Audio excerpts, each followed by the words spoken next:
Here are some quick tips for painting an eye in oil.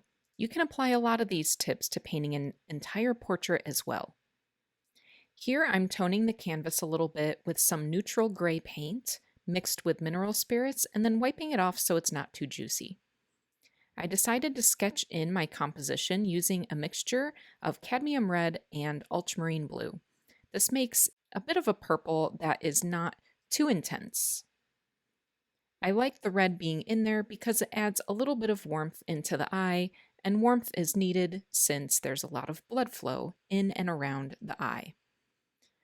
Then I start mixing the color of the iris, though I'm not fully committed yet to the boundaries of the iris or the location of the pupil.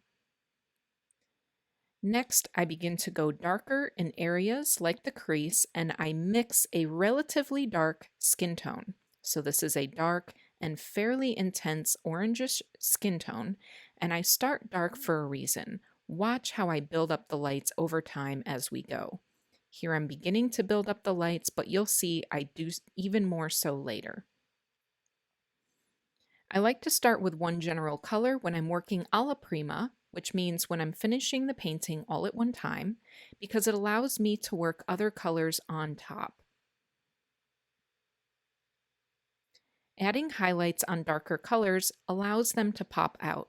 If I would have started with that white of the eye being really light to begin with, these highlights would not show up.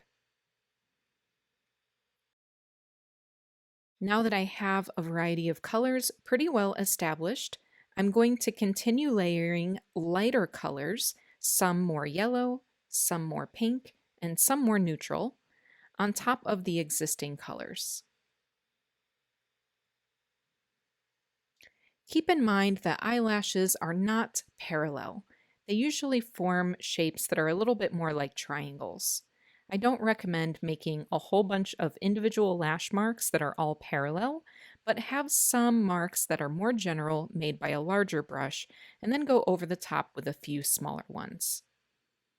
If you'd like to learn more about painting and drawing in a realistic style, check out my website, schoolofrealistart.com, or check out Patreon, patreon.com/schoolofrealistart.